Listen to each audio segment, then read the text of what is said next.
Hey everybody, happy Thursday. Happy day 5 of our 5 days to your most successful try and run season yet. So you guys have made it with me. We had a little bit of a hiccup with last week. I was, having a sinus infection and bronchitis, and so you have to excuse me if I cough a little bit today. But I appreciate you guys bearing with me and me moving the rest of our 5 days till this week. So we are wrapping up our 5 days today, and then this is my favorite topic to talk about. You guys know me, I love to talk about anything training, anything nutrition, anything physiology, triathlon running, anything, pretty much having to do with the body and sports and nutrition. But customized race fueling is my favorite topic.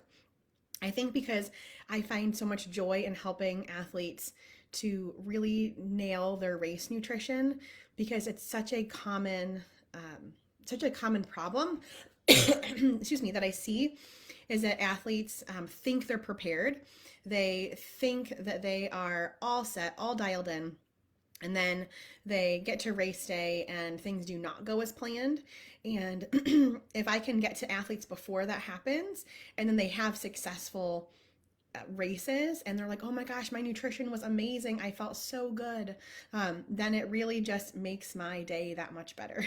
And makes my year if it's after season of hearing athletes who are doing really well. So today is a lot of fun for me to talk about, and I hope you guys all get a lot of benefit from it. Please ask questions. Please let me know how I can help, and we will we will do our best to figure out your specific needs. And let's just jump right in. Now, let me just get a sip of water. Now, if you're joining our 5-day program a little bit late, make sure you go back. There are videos in our Facebook group from mindset to daily nutrition, injury prevention, endurance training, and then of course now race fueling. So go ahead and watch all of them, because it's my belief that as a coach and as an athlete, that we really have 6 pillars where we combine strength and injury prevention for our challenge or our program this week. But on a whole, we want to hit every single one of these pillars. And if one of those pillars or 2 of those pillars are missing, which often they are, then you're not going to have it as successful as a race season as possible. And for how hard we all work, getting up early, going to bed early, having like lower, or like, what's the right way to say, like having a smaller social lives than some of us might want to have because we're training so hard. So that all being said, it's a lot of time and effort you're putting into it, and those 6 pillars are going to help you guys to really solidify your season to make it the best possible. And if you guys need help with any of those pillars, reach out, let me know. And of course, you can always find all of the pillars in a lot more depth, and help from me on a one-on-one basis in our team, whether you work with me one-on-one or in our team setting, which is called Team Fueled Racing. Happy to have you guys in there. You'll have access to everything that we're talking about here, and me with coaching calls in our Facebook group off of Facebook, training plans, things like that. So go ahead and ask any questions, whether it's about any of the other pillars or specifically today we're talking about race fueling. And then reach out if you have any questions that you need help with or want guidance on. I'll be happy to help in that sense as well. And then let me know if you have any specific questions on our membership and how you can be a part of our team, because it's pretty awesome. Okay, let's jump in to our customized race fueling. Now, and guys, if you're on live, please say hi, let me know you're here.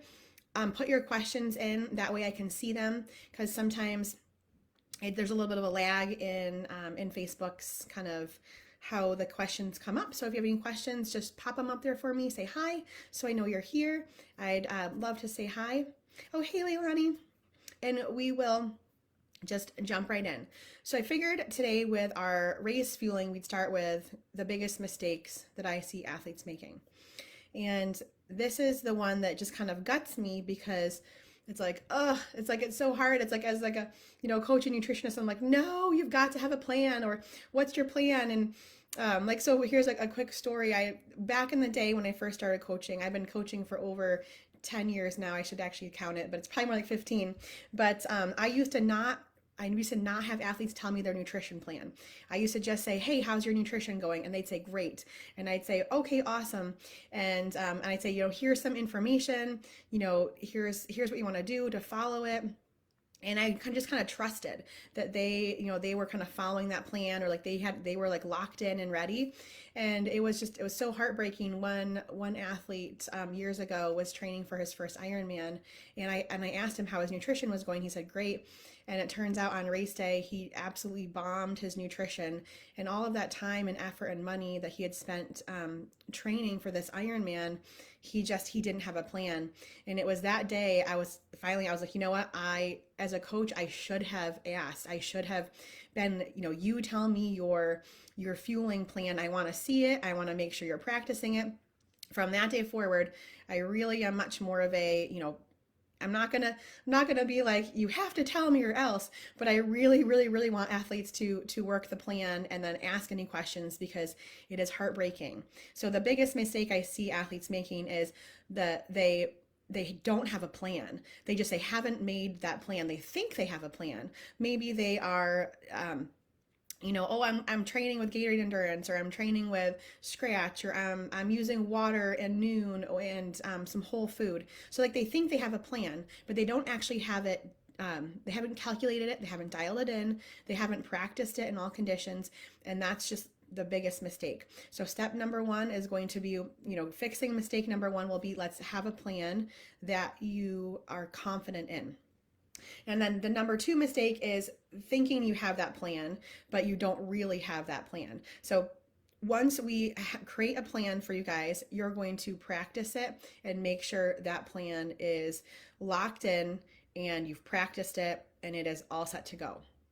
Okay, third mistake that I see athletes making with around their nutrition plan is that they might get their food, their gels, their chews, their bars, but they don't actually calculate their hydration needs or their sodium needs.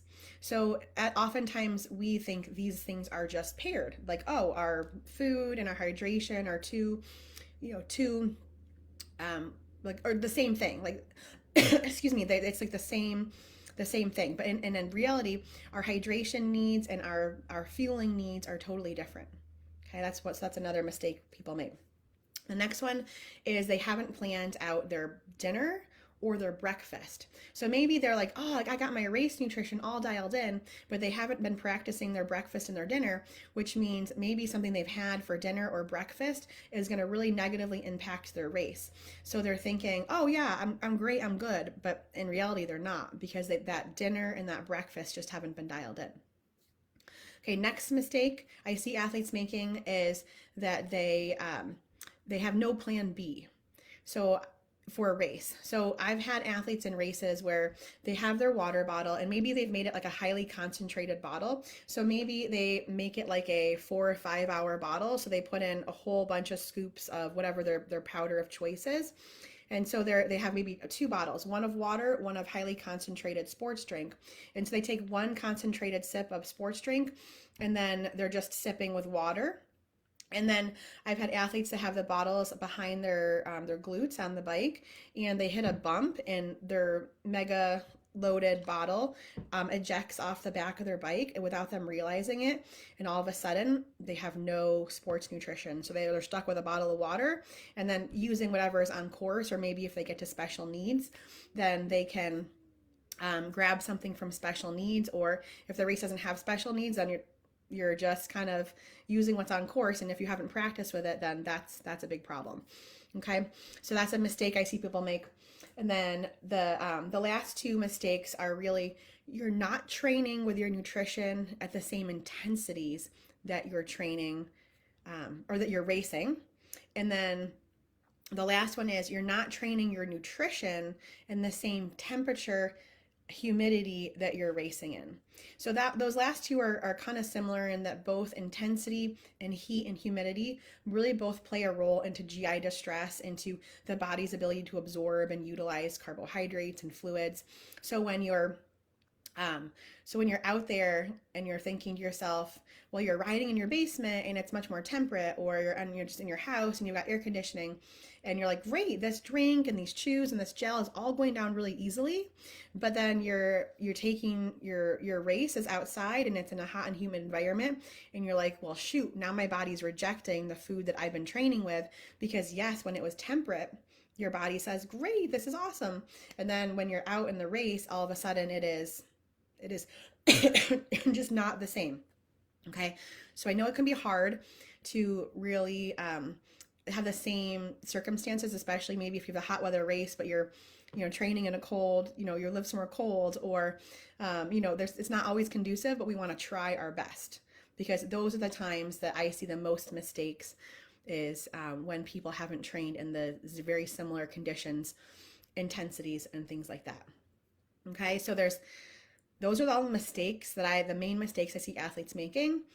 If you guys have a question on, yes, this is a mistake, or if you want to shout out like, yes, this is a mistake that I tend to make, or I feel like I've made this mistake over and over again, can you help me with this? Just put it out there and I can help you. And if not, I'm going to jump into the 6 steps that I like to go through with athletes to make sure that you're going to be dialed in on race day. Okay? So any mistakes or any issues that you guys are want to throw out, go ahead. I'll try to help. And if not, let's jump in to, let me just grab one more sip. Do the 6 steps. Okay. So 6 steps for customizing your race nutrition. Step number 1 is going to be performing a hydration test, ideally a sodium test. Now these two are totally different. They sound the same, and a lot of times I'm sure athletes are like, what are you talking about? Those are the same thing. But let me just give a quick rundown. So a hydration test is measuring how much fluid we lose, how much sweat we lose, just the fluid that's pulled from our muscles, our cells as we're sweating. That's just fluid loss. A sodium sweat test is when we're testing how much sodium, the electrolyte sodium, how much we're losing. And so, excuse me, this is different because you could be a very heavy sweater, but you don't actually sweat a lot of salt. Or you could be a lighter sweater, but that sweat you sweat is very heavily saturated with salt. So everyone can do a basic sweat test. Basic sweat test is just weigh yourself. You go for an hour workout. You come back and you weigh yourself again. It can be if you've drank something, you want to record that, but it's just that basic number of pre-weight, post-weight, how much weight did you lose? And for every 1 pound you've lost, you need to replenish 16 ounces.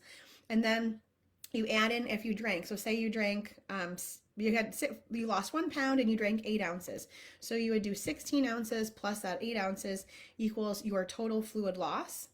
Now, from a fluid standpoint, we can't replenish 100% of what we lose. Oh, hey, Leland, I just saw your question. Let me just finish my one thought. So you can't replenish 100% of what you lose. It's 65 to 75% of what we lose. So if you've lost 24 ounces, you're going to be doing the math to figure out 65 to 75% of that 24 ounces. So you're probably going to be more like drinking 20 ounces an hour if that was your sweat rate. So for a half Ironman, is liquid nutrition going to be enough? Thinking taking me 8 hours to finish. Do I need to add solid foods? No, you don't. So depending on the athlete, sometimes athletes tell me they get hungry, and in that sense, they want something to chew on. They want to they want to satiate that hunger. So sometimes it's just like after you've been out there for hours and hours and you're like, oh, I'm just so tired of drinking, that you just want to chew and eat something, or your body just feels hungry. In those two senses, it's nice to have a little bit of solid food because it can satiate your hunger and it can just kind of mix up the continuous drinking. But I've had athletes, especially when I've worked with some of the professional triathletes, they really do the majority of their nutrition is coming from liquid, just because it's the easiest thing to get down. When you're having to stop and chew, it tends to slow you down. The risk of GI distress does go up when you're having solid foods. So in my list of like, like liquid is going to be easy, gels are going to be easy, chews are going to be still fairly easy, starting to get tough, and then the solids are going to be where we definitely need to it takes a bit more chewing, a bit more going a little bit slower to get it in. So Leilani, what I would do is I would practice with whatever the liquid nutrition it is that you're going to want to use. Excuse me. And then I want you to practice on some of the long rides and long runs and the bigger brick workouts you're going to do, and say, am I hungry?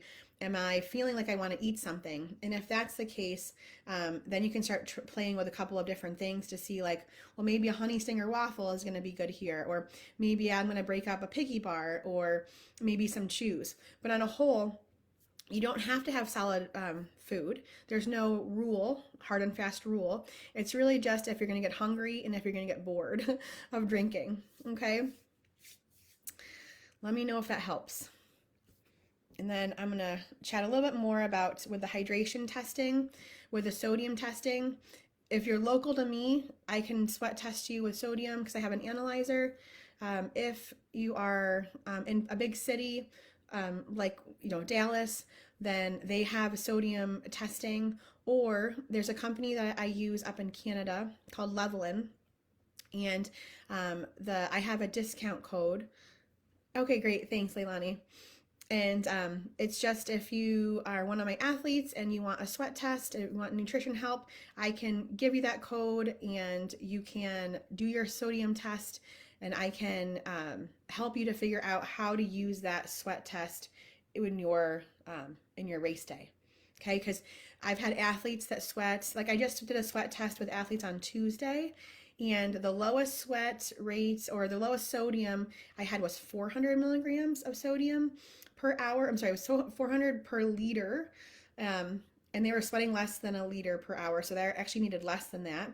And the most, I had someone coming in at 2,200 milligrams of sodium per liter. Okay, so it's a very different, very different. And you can't look at someone and be like, yep, you are going to be 800 milligrams per liter. It is of genetics most of the time. Sometimes there's like other outliers, like certain medicines can play in, your diet, but on a whole, we're very genetically determined how salty our sweat's going to be.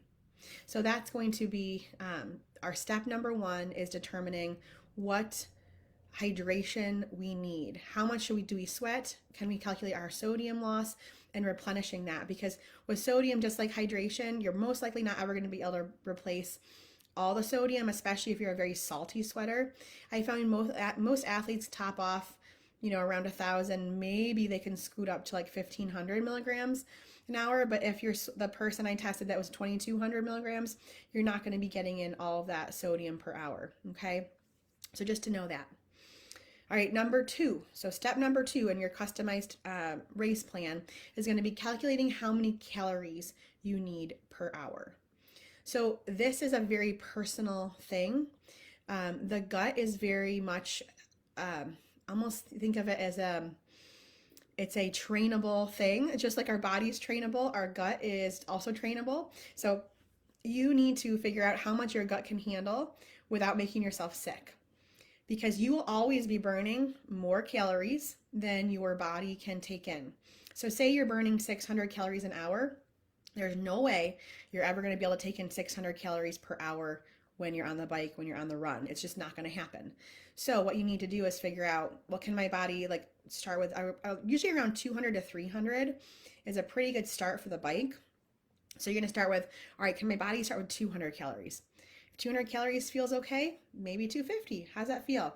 Oh, we're starting to get to where maybe it's a little bit too much. Then we're going to stay in that 2 to 250 range.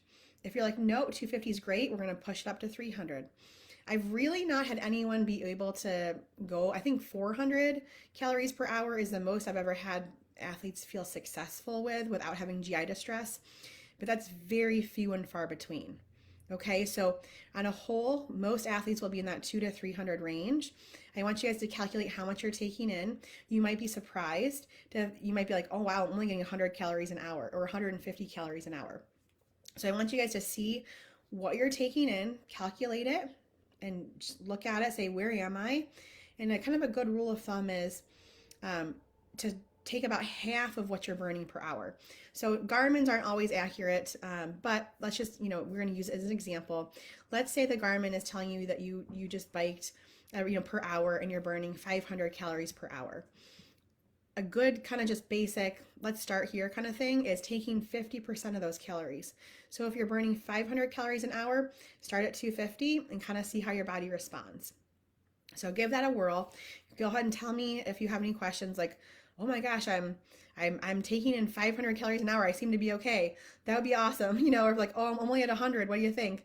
Let me know if you have any questions on calories.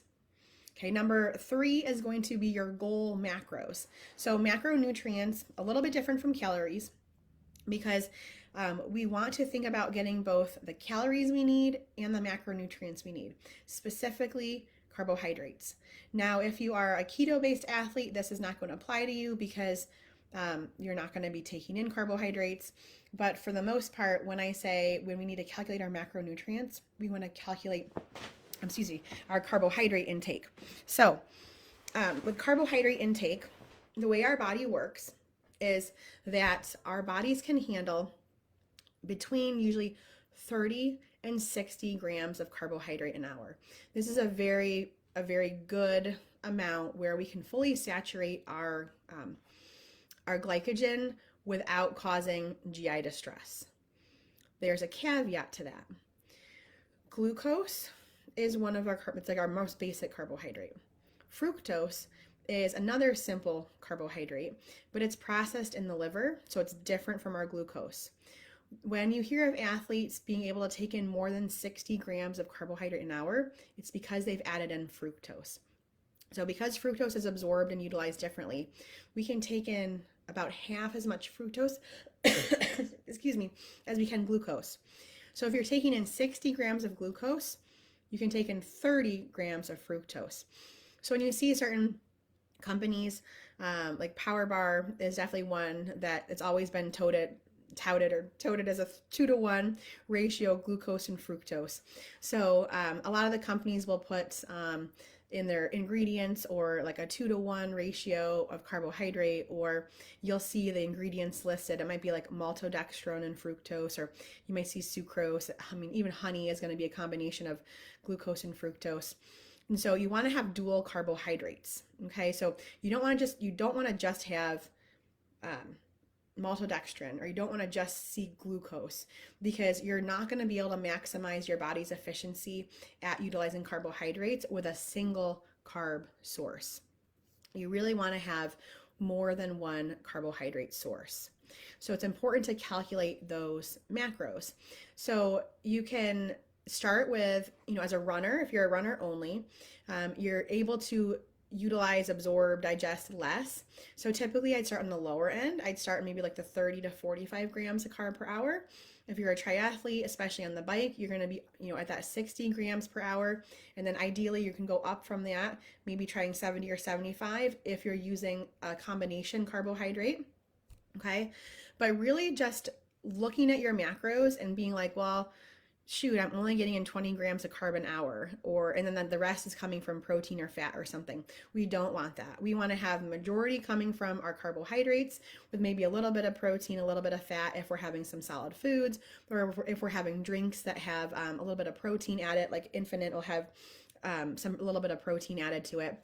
And there's some other products too, but mainly carbohydrates. Okay, so just a little recap, our first 3 steps: hydration test, fluid and sodium, know your calories as step number 2, know your macros as step number 3.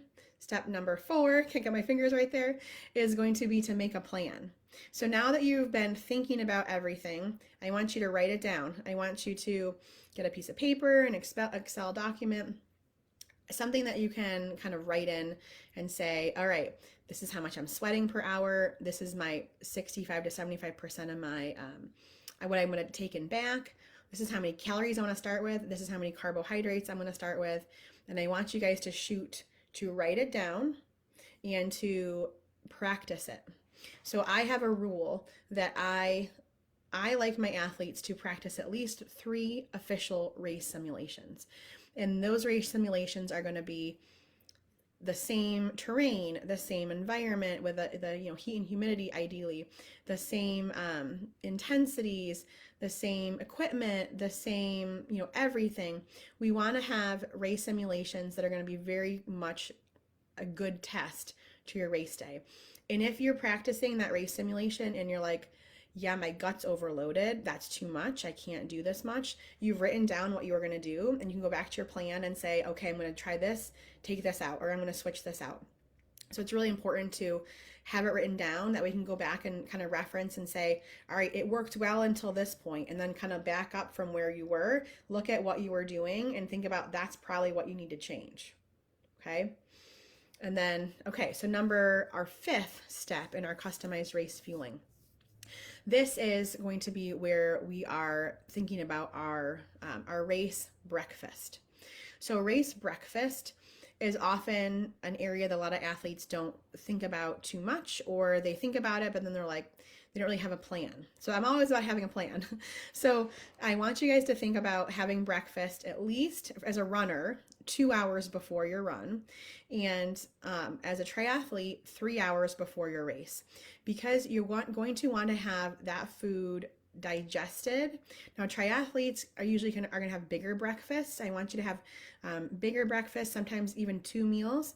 So I like to have my athletes get up maybe at 3 or 4 in the morning and have breakfast number 1.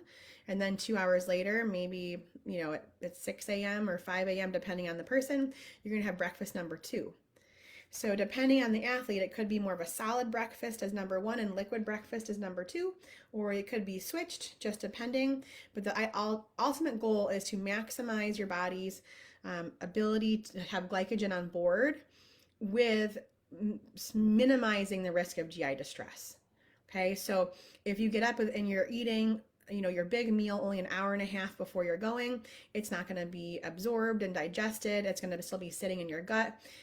It's just not going to feel good. So we want to get as much as we can in the several hours before your race as possible.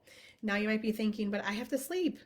I promise you, the day before, like the sleep before your big race, it's not going to be the biggest deal.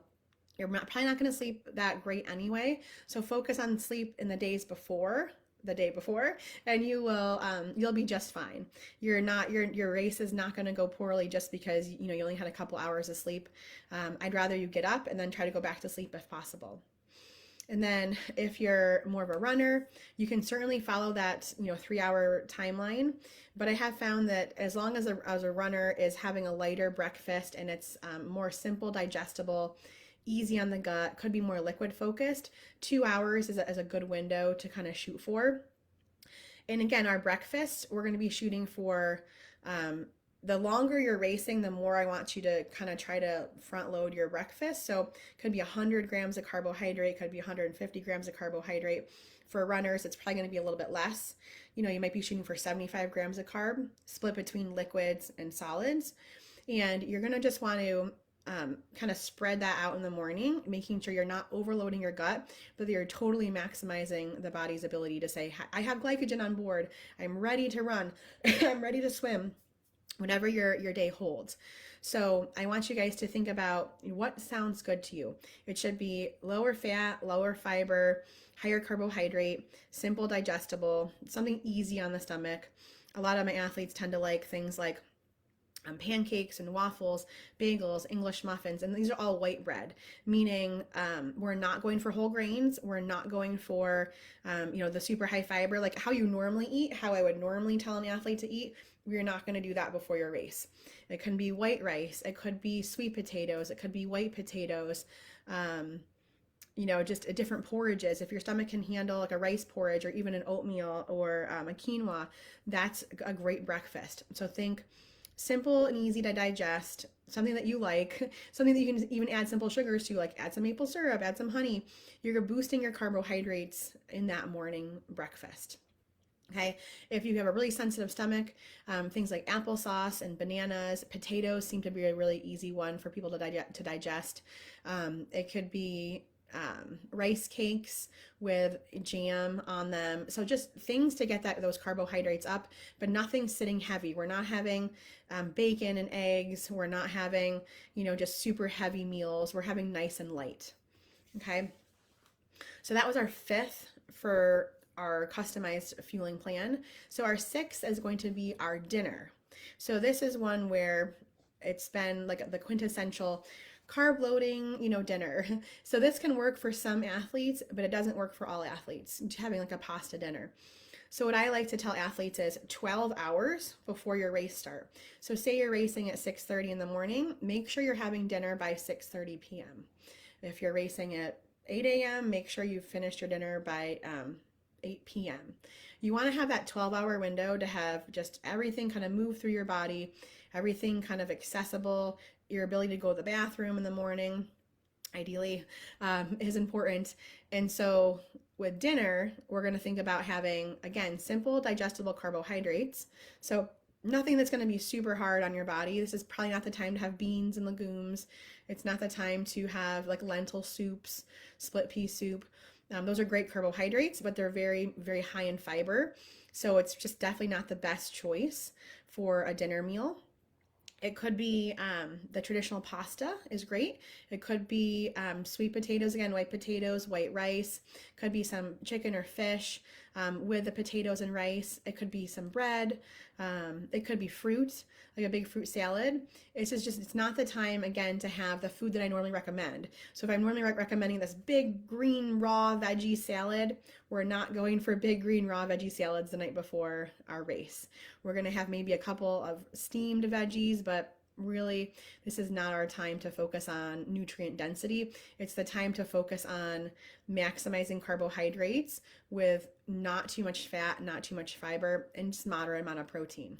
Because it could be, you could be eating something the night before that like I've had athletes where they were like, oh, I thought it'd be fine, and I had like roast beef, or they had something that was like a higher fat meat, and then the next day they had like diarrhea or like some GI distress before they started their run, and it's like most likely it was that higher fat meat that did it. So just think to yourself, what can I eat? What do I enjoy?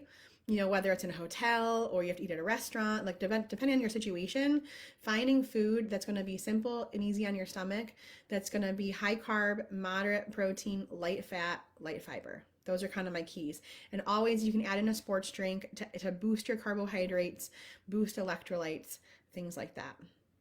Okay, so that was my six steps to my customized fuel plan. If you follow each of those 6 steps, you should have that fuel plan all dialed in. Now, I always will offer one-on-one help. So I think that was my dog's barking. He's under my desk. I always, I'm here for one-on-one help if you need it. But last year I actually I took what I did one-on-one with athletes and I put it into a program. Some of you have it. It's called the Endurance Race Fueling Blueprint. And it's one that you can just buy online. And I walk you through step by step how to calculate everything, like my top, like 30 race dinners and breakfasts, and how to do the sweat testing, just everything's laid out. So I can add a link to this to show you guys that, but that's an option for you guys. Working one-on-one is always an option too if you have questions. But on a whole, I want you guys to practice everything I've just talked about. And I think you're going to find that you have that much more of a better race when each of those 6 steps is all dialed in. So what questions do you guys have? Any other questions as it pertains to race nutrition or any of the other pillars that we focused on? I feel like I've just talked a lot today.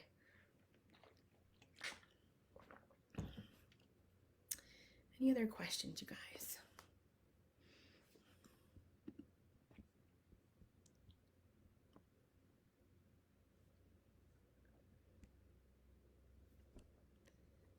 And if not, I will bow out and I will upload this to it'll be saved in our Facebook group, of course, and then I'll email it out as well. Sure. Okay. Concentrated bottles of nutrition. So sometimes especially in training rides, and if you don't want to utilize what's on course.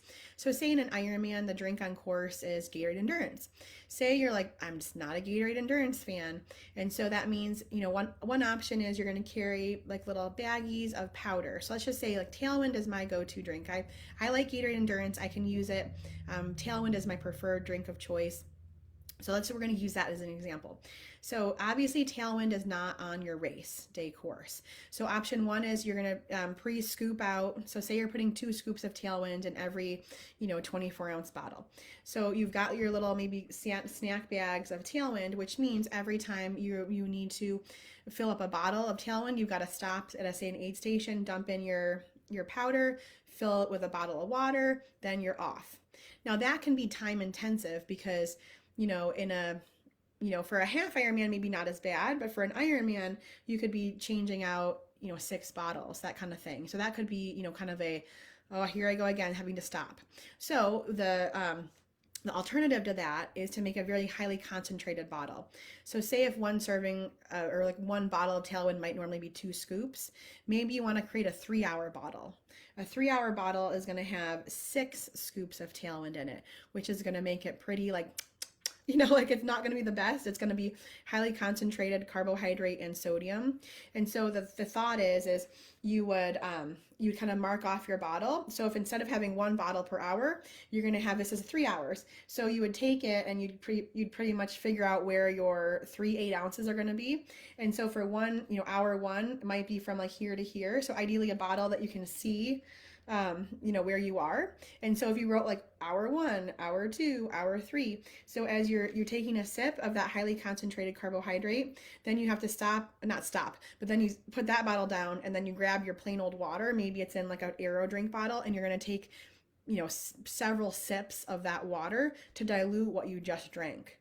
So that way it makes a more of a slurry, because this with a lot of scoops of any kind of drink powder, it's going to not be just this, it's not going to be liquid. This is just water right now, but it's not going to be this liquidy. It's going to be a little bit more of a slurry. So it's going to be thicker and you're going to want to dilute it. So you have to practice and see like, hey, can I handle a 3-hour bottle? Can I handle the consistency, the taste of it? Like I know Brett, my husband, he'll make concentrated bottles. He can also do Gatorade Endurance and Tailwind, but when he's making a concentrated bottle, typically he'll do like a 3-hour bottle, and he just has to make sure that he's getting enough plain old water, because if you're doing too much of the highly concentrated sports drink, it's just going to be too much on your gut and too much on your palate. Sometimes like the higher sodium, it's just like, oh, I can't do it. But for us, at least, the way we feel, like Tailwind is a very mild tasting drink.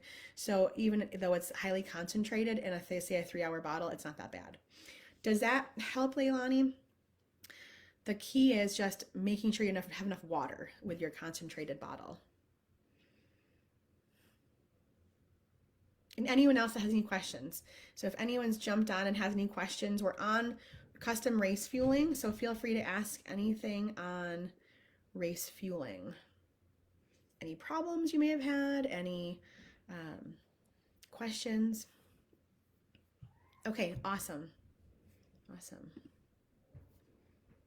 And then just practice, see what you feel. You might be like, yeah, concentrated bottles aren't for me, or you might be like, this is amazing. Like I only need to have 2 bottles, on my bike instead of having to stop, which can be a lot. All right, you guys, any other questions? This is my favorite topic, so I could spend hours talking about race nutrition. And again, it's very personal. So just because what I'm telling you, like my specific plan and everything that I'm doing, you might tend to find something a little bit different, and that's okay. It's just you have to practice and see what works for you guys. All right, I don't see any other questions, so I will jump off, and then this video will be live in our group, and I'll email it out to everybody, and I will put a link to the race blueprint. And if you guys are already on our team, you already have access to everything that you need. So just let me know what questions you guys have as we are gearing up for the next couple months of racing. All right, guys, have a great, I guess it's morning still here, so have a great morning, and I will talk to you guys later. Okay, bye.